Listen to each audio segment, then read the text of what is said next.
Back to Holes, Chapter 4. Stanley felt somewhat dazed as the guard unlocked his handcuffs and led him off the bus. He'd been on the bus for 8 hours. Be careful, the bus driver said as Stanley walked down the steps. Stanley wasn't sure if the bus driver meant for him to be careful going down the steps or if he was telling him to be careful at Camp Green Lake. Thanks for the ride, he said. His mouth was dry and his throat hurt. He stepped onto the hard dry dirt. There was a band of sweat around his wrist where the handcuffs had been. The land was barren and desolate. He could see a few run-down buildings and some tents. Farther away, there was a cabin beneath two tall trees. Those two trees were the only plant life that he could see. There weren't even weeds. The guard led Stanley to a small building. A sign on front said, "You are entering Camp Green Lake Juvenile Correctional Facility." Next to it was another sign which declared that it was a violation of the Texas Penal Code to bring guns, explosive, weapons, drugs, or alcohol onto the premises. As Stanley read the sign, he couldn't help but think, well, duh. The guard led Stanley into the building, where he felt the welcome relief of air conditioning. A man was sitting with his feet on the desk. He turned his head when Stanley and the guard entered, but otherwise didn't move. Even though he was inside, he wore sunglasses and a cowboy hat. He also held a can of soda, and the sight made Stanley remember how thirsty he was. He waited while the bus guard gave the man some papers to sign. "That's a lot of sunflower seeds," the bus guard said. Stanley noticed a burlap sack filled with sunflower seeds on the floor next to the desk. "I quit smoking last month," said the man in the cowboy hat. He had a tattoo of a rattlesnake on his arm, and as he signed his name, the snake's rattle seemed to wiggle. "I used to smoke a pack a day. Now I eat a sack of these every week." The guard laughed. There must have been a small refrigerator behind the desk because the man in the cowboy hat produced 2 more cans of soda. For a second, Stanley hoped that he might get one, but the man gave one to the guard and one to the driver. "9 hours here and 9 hours back," the guard grumbled. "What a day." Stanley thought about the long, miserable bus ride and felt a little sorry for the guard and the bus driver. The man in the cowboy hat spit sunflower seed shells into the waste paper basket. Then he walked around the desk to Stanley. "My name is Mr. Sir," he said.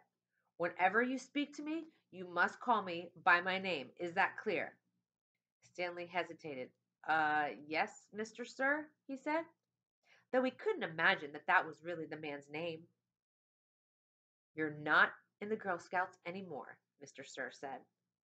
Stanley had to remove his clothes in front of Mr. Sir, who made sure he wasn't hiding anything. He was then given 2 sets of clothes and a towel. Each set consisted of a long-sleeve orange jumpsuit, an orange t-shirt, and yellow socks.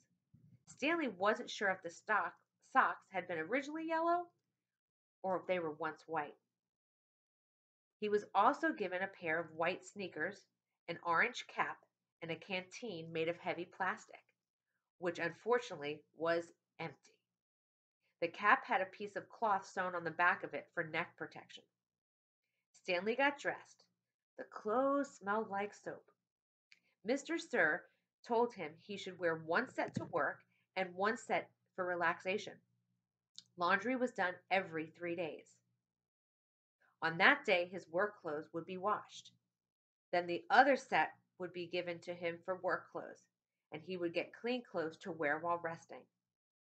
You are to dig 1 hole each day, including Saturdays and Sundays.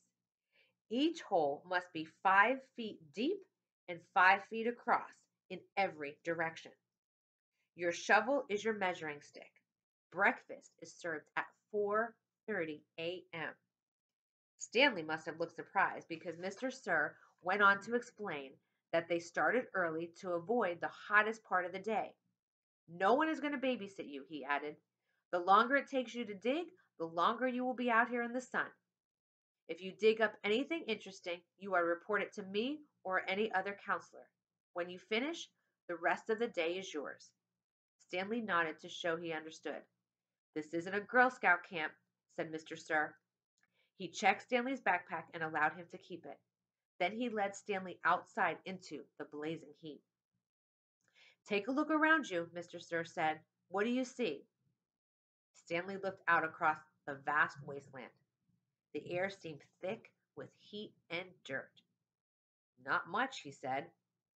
Then hastily said, Mr. Sir. Mr. Sir laughed. You see any guard towers? No. How about an electric fence? No, Mr. Sir.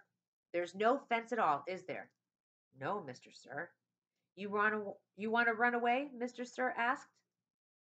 Stanley looked back at him, unsure what he meant. If you want to run away, go ahead. Start running. I'm not going to stop you. Stanley didn't know what kind of game Mr. Sir was playing.